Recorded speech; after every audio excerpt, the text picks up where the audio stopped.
ಈ ಇಡೀ ವಿಶ್ವ ಇದು ಅತ್ಯಂತ ರಹಸ್ಯಮಯವಾಗಿರುವಂಥದ್ದು.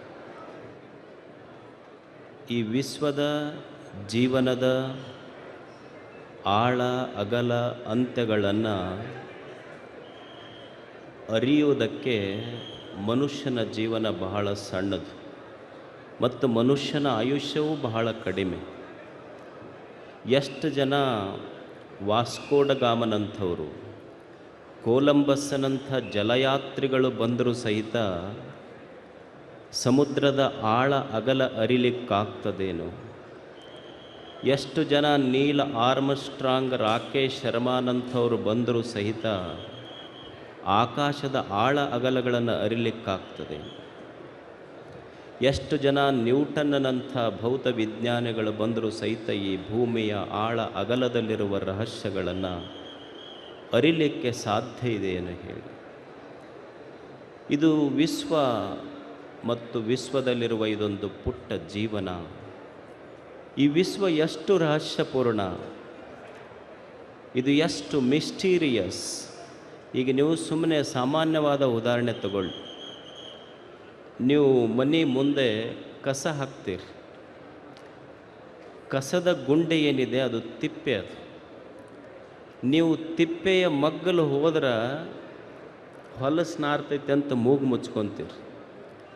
ಅದನ್ನು ಮುಟ್ಟಿದ್ರೆ ಇದು ಹೊಲಸೈತೆ ಅಂತ ಕೈ ತೊಳ್ಕೊತೀರಿ. ಅಂದರೆ ಯಾವುದು ಮುಟ್ಟಿದ್ರೆ ಕೈ ತೊಳ್ಕೊತೀರಿ, ಯಾವುದರ ಮಗ್ಗಲು ಹೋದರೆ ಅದನ್ನು ಹೊಲಸು ನಾರ್ತೈತೆ ಅಂತ ಮೂಗು ಮುಚ್ಕೊತೀರಿ. ಈ ದೇವನ ಸೃಷ್ಟಿ ಎಷ್ಟು ರಹಸ್ಯಪೂರ್ಣ ಅಂದರೆ, ಯಾವ ತಿಪ್ಪೆಯನ್ನು ಮುಟ್ಟಿದ್ರೆ ಕೈ ತಗೊಳ್ತೀವಿ, ಯಾವ ತಿಪ್ಪೆಯ ಮಗ್ಗಲು ಹೋದರೆ ಹೊಲಸು ನಾರ್ತೈತೆ ಅಂತ ಮೂಗು ಮುಚ್ಕೊತೀವಲ್ಲ, ಅಂಥ ತಿಪ್ಪೆಯ ಗರ್ಭದೊಳಗಿಂದನೇ ಒಂದು ಸುಗಂಧ ಸೂಸುವ ಹೂವು ಅರಳಿ ನಿಲ್ತೈತೆಲ್ಲ. ಇದು ಸೃಷ್ಟಿಯ ವೈಚಿತ್ರ್ಯ. ಈ ಸೃಷ್ಟಿ ಅಷ್ಟು ರಹಸ್ಯವಾಗಿದೆ. ದೇವರು ಈ ಜಗತ್ತಿನಲ್ಲಿ ಮತ್ತು ಜೀವನದಲ್ಲಿ ಅತ್ಯಂತ ರಹಸ್ಯವನ್ನು ತುಂಬಿಟ್ಟು ನಮಗೆಲ್ಲ ಕಳಿಸಿದ್ದಾನೆ ಈ ಜಗತ್ತಿಗೆ.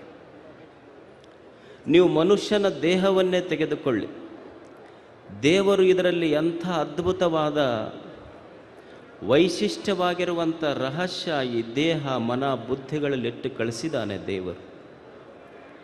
ಈ ದೇಹ ಇದೆ. ನೀವೊಂದು ಮೋಟರ್ ಸೈಕಲ್ ತಗೊಂಡು ಹೋಗ್ತೀರ,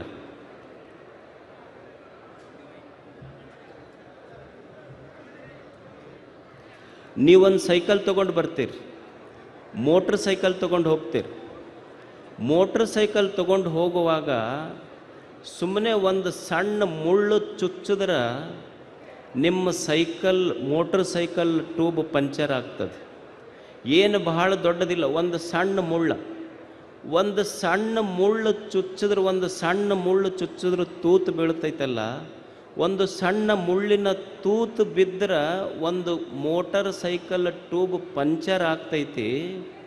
ಇದು ದೇಹ ಅನ್ನುವಂಥ ಒಂದು ತೊಗಲಿನ ಟ್ಯೂಬ್ ಇಟ್ಟು ಇದರಾಗ 9 ರಂಧ್ರಗಳಿಟ್ಟು ಸಹಿತ ಇದನ್ನು ಪಂಚರ್ ಆಗಲಾರ್ದಂಗೆ ಇಟ್ಟಾನಲ್ಲ ದೇವರು. ಅವನ ವೈಶಿಷ್ಟ್ಯ ಎಂಥದ್ದು!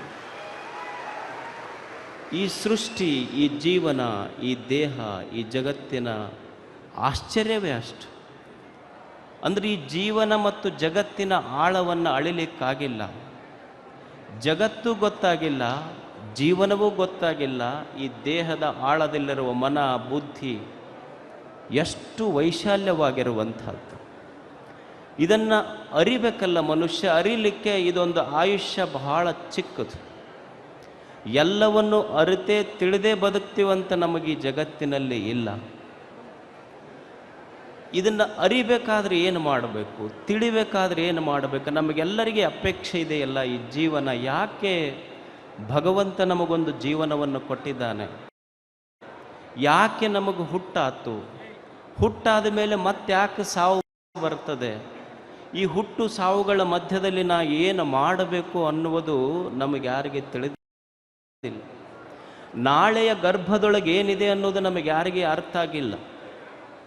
ಈ ಜೀವನದ ರಹಸ್ಯವನ್ನು ತಿಳಿಸಿಕೊಡೋ ಒಬ್ಬ ಬೇಕಲ್ಲ. ಈಗ ನೀವು ಒಂದು ಕಾಡಿನೊಳಗೆ ಹೋಗ್ತೀರಿ, ಕಾಡಿನೊಳಗೆ ಹೋದಾಗ ನಿಮಗೆ ದಾರಿ ಗೊತ್ತಾಗೋದಿಲ್ಲ. ಆ ಕಡೆ ಹೋಗಬೇಕು, ದಾರಿ ಎಲ್ಲಿದೆ, ಊರಿಗೆ ಬಂದಿದ್ದೆಲ್ಲಿ, ನಾ ಎಲ್ಲಿಗೆ ಹೋಗಬೇಕು ಅನ್ನುವ ದಾರಿ ಗೊತ್ತಾಗೋದಿಲ್ಲ. ಒಂದು ದಟ್ಟ ಅರಣ್ಯ ಇರ್ತದೆ.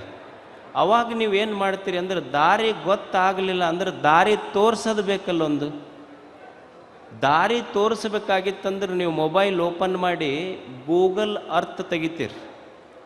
ಅಂದ್ರೆ ನಿಮಗೆ ಗೂಗಲ್ ಅರ್ತ್ ಏನು ಮಾಡ್ತದೆ, ನೀವು ಎಷ್ಟೇ ದಟ್ಟ ಅರಣ್ಯದಲ್ಲಿದ್ದರೂ ಸಹಿತ ನಿಮಗೆ ಗೂಗಲ್ ಅರ್ತ್ ನಿಮಗೆ ಎಲ್ಲಿ ಹೋಗಬೇಕನ್ನುವ ದಾರಿ ತೋರಿಸ್ತದೆ.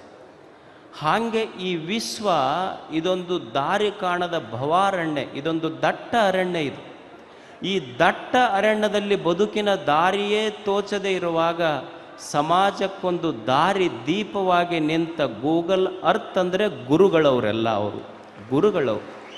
ಒಂದು ಗೂಗಲ್ ಅರ್ತ್ ಇದ್ದಂಗೆ ಎಷ್ಟು ಗುರುಗಳ ನೋಡಿ, 25 ವರ್ಷಗಳ ರಜತ ಸಮಾರಂಭ, ಏನೋ ಅದ್ಭುತವಾದ ವೇದಿಕೆ, ಎಷ್ಟು ಬಸ್ ನಿಂತಾವ.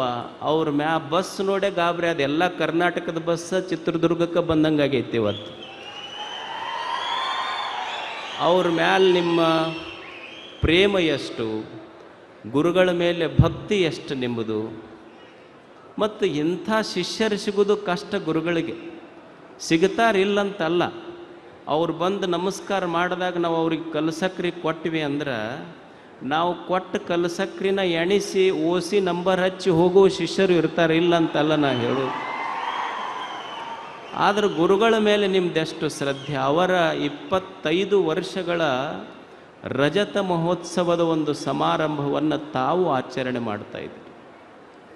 ಮತ್ತು ಗುರುಗಳು ಸಹಿತ ಅಷ್ಟೇ ಇಡೀ ಕನ್ನಡ ನಾಡಿನ ತುಂಬ ಅಡ್ಡಾಡಿ ಸಮಾಜವನ್ನು ಮೇಲೆತ್ತಬೇಕು, ಸಮಾಜದ ಮಕ್ಕಳನ್ನು ಓದಿಸಬೇಕು ಅನ್ನುವಂಥ ಅಚಲ ನಿಷ್ಠೆ ಗುರುಗಳಲ್ಲಿ.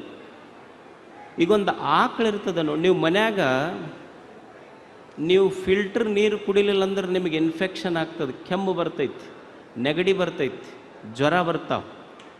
ಸುಮ್ಮನೆ ಫಿಲ್ಟರ್ ನೀರು ಕುಡ್ಲಾರ್ದಕ್ಕೆ ನಮಗೆ ನೆಗಡಿ ಬಂತ್ರಿ, ಜ್ವರ ಬಂತು ಅಂತೀವಿ ನಾವು.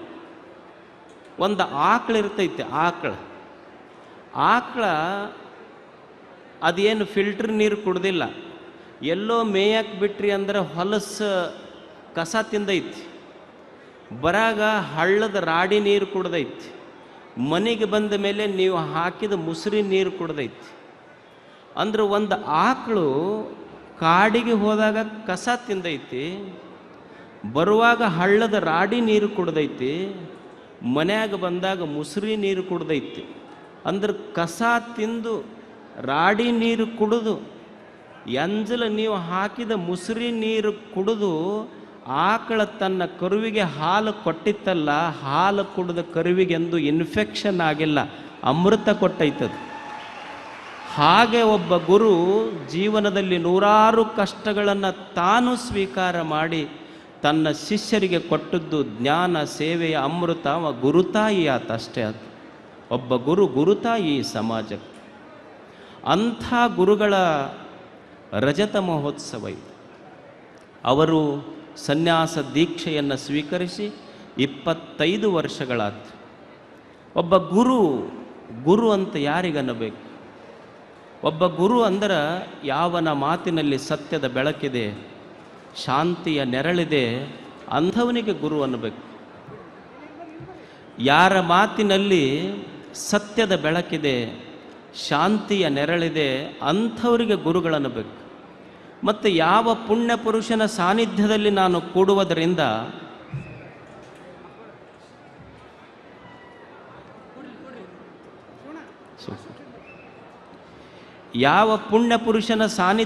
ನಾನು ಕೂಡುವುದರಿಂದ ನಮ್ಮ ಮನಸ್ಸುಗಳ ಅರಳುತ್ತವಲ್ಲ, ಯಾವ ಪುಣ್ಯ ಪುರುಷರ ಸಾನ್ನಿಧ್ಯದಲ್ಲಿ ನಾವು ಕೂಡುವುದರಿಂದ ನಮ್ಮ ಹೃದಯಗಳು ಅರಳುತ್ತವಲ್ಲ, ಅಂಥವರಿಗೆ ಗುರು ಅನ್ನಬೇಕು.